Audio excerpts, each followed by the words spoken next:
Baik, salam budi luhur. Berjumpa lagi dengan perkuliahan jaringan komputer yang dimana di video sebelumnya kita membahas tentang subnetting. Nah, berikutnya kita akan membahas tentang bagaimana sebenarnya komputer-komputer itu dapat berkomunikasi antara yang satu dengan yang lain di dalam jaringan komputer dalam rangka membagi atau menggunakan sumber daya secara bersama-sama, di mana apabila ada salah satu komputer yang mempunyai sumber daya lebih, maka bisa digunakan oleh komputer yang lain. Nah, sumber daya di sini ya banyak, bisa berbentuk media penyimpanan yang kapasitasnya besar, bisa berbentuk file dengan format-format tertentu yang bisa dibagi secara bersama-sama untuk bisa diakses, kemudian untuk bisa dilihat, untuk bisa kemudian diubah atau diedit dan dikelola secara bersama-sama. Nah, dalam jaringan komputer dikenal dua cara memberikan alamat. Saat ini tentu yang bermanfaat atau yang sedang banyak digunakan adalah masih menggunakan alamat IP atau protokol IP yang versi 4, di mana di pertemuan sebelumnya memang kita bahas bahwa jenis IP ini sebenarnya sudah kehabisan atau sudah habis atau bahkan kurang. Yang maka dengan cara dibuat subnetting seperti di pertemuan sebelumnya, kemudian IP ini sampai hari ini masih bisa digunakan, walaupun pada kenyataannya sekarang sudah ada IP versi 6 yang pada dasarnya secara tidak langsung juga sudah digunakan. Pengalamatan IP pada sebuah jaringan itu bisa dipilih dengan dua cara, yaitu pengalamatan otomatis atau otomatik yang kemudian dikenal dengan DHCP, Dynamic Host Configuration Protocol, dan pengalamatan statis atau kalau DHCP itu dinamis. Sedangkan yang pengalamatan yang manual itu biasa disebut dengan statis. Maksudnya apa? Ya, sebenarnya kita bisa memberikan komputer itu sebuah alamat IP dengan sesuai penggunaannya, di mana apabila komputer yang terhubung ke sebuah jaringan itu jumlahnya, posisinya, penggunaannya itu relatif tetap. Biasanya ini komputer-komputer yang bersifat komputer yang tidak mobile atau istilahnya komputer yang ada di meja. Biasanya bentuknya bisa PC, bisa server, ya, dan bisa mungkin perangkat-perangkat lain yang diberikan kemampuan untuk terkoneksi di dalam jaringan, yang pada dasarnya secara fisik maupun secara logik dia tidak berpindah-pindah. Ya, misalnya sebuah komputer PC yang ada di sebuah kantor yang memang tidak pernah dibawa keluar dari kantor itu, dibawa pergi. Berbeda dengan komputer jinjing atau yang dikenal dengan laptop atau dengan notebook atau netbook dan seterusnya, di mana komputer ini sering dibawa kemana-mana, walaupun pada dasarnya dia juga mungkin mempunyai tempat yang sudah pasti sesuai dengan tempat duduk atau ruang kerjanya seseorang yang bekerja di sebuah kantor misalnya. Tetapi untuk tempat-tempat tertentu yang bukan kantor, misalnya tempat-tempat hiburan, ya, kemudian tempat-tempat umum, kafe atau terminal atau kafe-kafe atau misalnya hotel, di mana di sana akan ada bermacam-macam perangkat, baik komputer atau mungkin handphone atau smartphone dan seterusnya yang membutuhkan koneksi internet, di mana sifatnya dinamis. Dinamis artinya apa? Oh, pagi ini bisa 10 orang, bisa siang sedikit bisa 15, oh siang lagi tinggal 5 orang. Di mana dari sisi jumlah berubah-ubah, pertama dari sisi perangkat pun berganti-ganti. Kalau ada orang nginep di hotel ya hanya hari itu saja, besok sudah pulang. Atau besok ganti orang lain dengan membawa komputer lain atau handphone yang lain, di mana hotel menyediakan fasilitas koneksi internet misalnya, atau misalnya di kafe dan seterusnya, atau misalnya di terminal, atau misalnya di ruang tunggu keberangkatan atau ya bandara itu.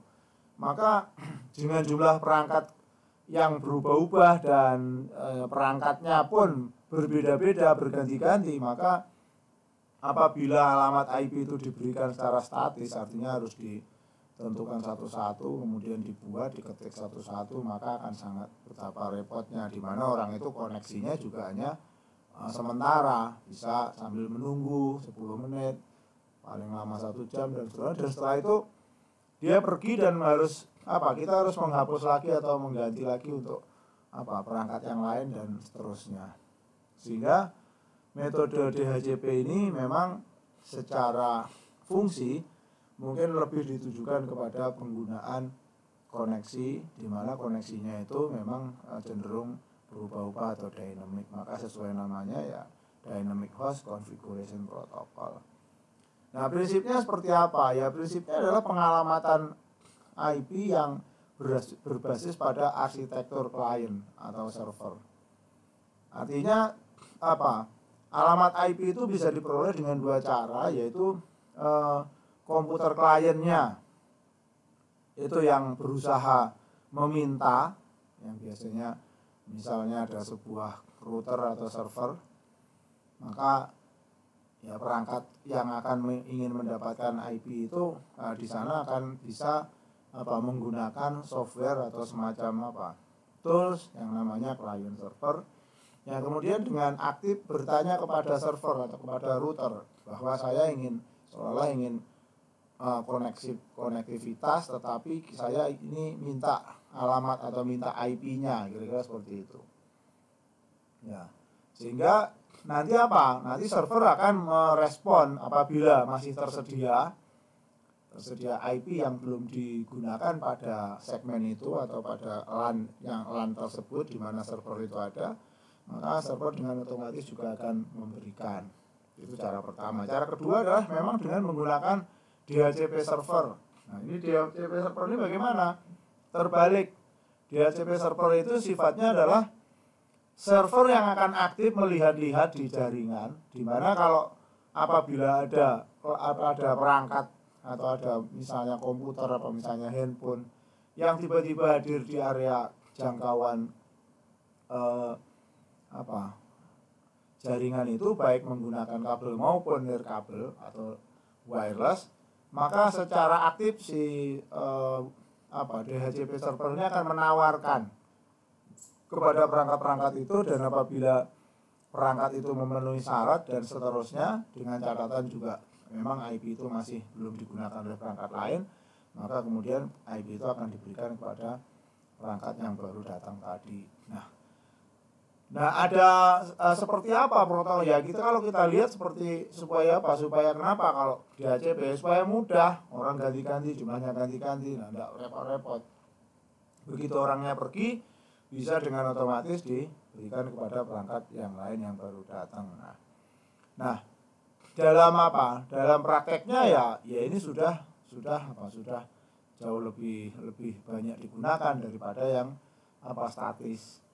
Sehingga di sini kita katakan DHCP protokol adalah bisa client server protokol yang secara otomatis membagi atau mendistribusikan, memprovide ya IP atau internet protokol kepada host ya, dengan ya IP address yang secara syarat baik secara syarat itu secara fisik perangkatnya hidup dengan baik, secara fisik terkoneksi dengan baik dan seterusnya, sehingga apabila memang ada alamat IP yang belum digunakan, kemudian secara sepakat akan diserahkan ke perangkat tersebut. Nah, berikutnya cara kerjanya bagaimana? Bisa DHCP server merupakan sebuah mesin yang menjalankan layanan. Nah, ini yang saya katakan tadi, menyewakan. Kalau DHCP server itu menawar-nawarkan siapa yang perlu gitu, secara fisik seperti pedagang keliling. Ini loh ada alamat IP nganggur gitu. Nah, dimana apabila di dalam jaringan LAN tiba-tiba ada perangkat baru yang belum terhubung, ya apabila memenuhi syarat maka akan dibagikan alamat itu.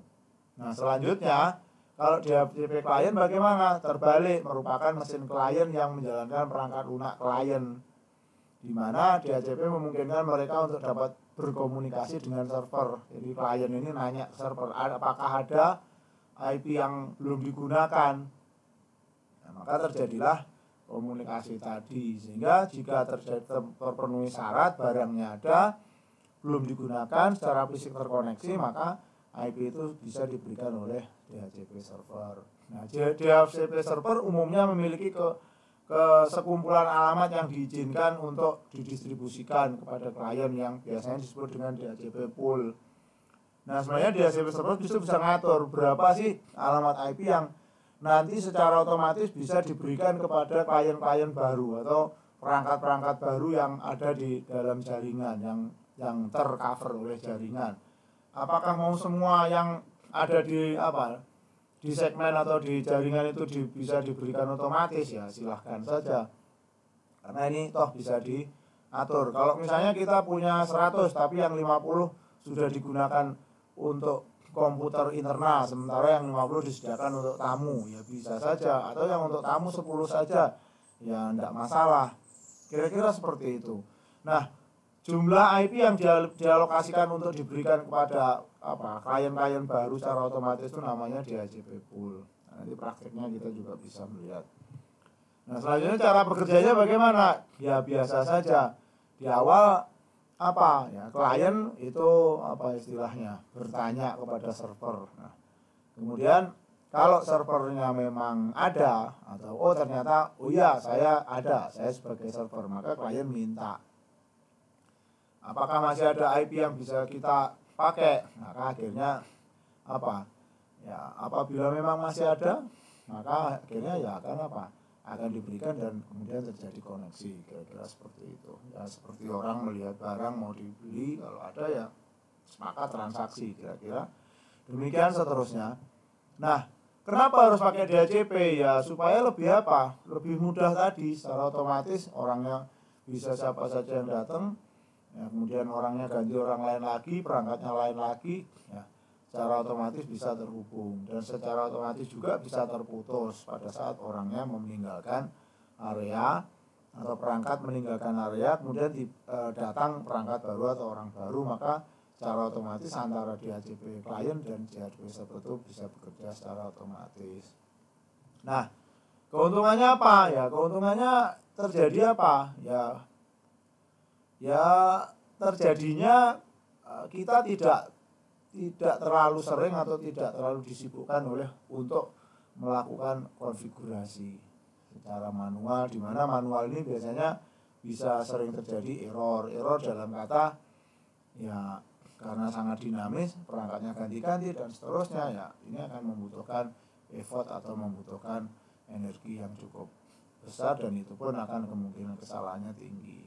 Kemudian bagaimana? Ya dengan dengan keuntungan dengan DHCP itu ya tadi, ya mengurangi kesalahan, kemudian tidak terjadi sebuah alamat yang sudah diberikan kepada sebuah perangkat nanti akan diberikan ke perangkat yang lain, sehingga terjadi yang namanya konflik ya, yang ditimbulkan oleh sebuah alamat IP yang digunakan lebih dari satu komputer pada waktu yang sama, atau biasanya disebut dengan konflik atau collusion ya. Dan ini biasa terjadi di dalam jaringan, kalau nanti yang lama belum diputus tapi sudah diberikan lagi ke yang baru, misalnya demikian seterusnya. Nah, ini contoh untuk praktikum, nanti kita akan berikan video praktikumnya, dan nanti mungkin mulai minggu ini atau pertemuan ini nanti akan ada praktikum dengan menggunakan Cisco Packet Tracer. Nah, demikian video tentang penjelasan tentang DHCP. Ya, DHCP itu Dynamic Host Connection Protocol atau Configuration Protocol, dan nanti akan disusul dengan video praktikumnya. Terima kasih perhatiannya, semoga bermanfaat. Akhir kata, salam budi luhur.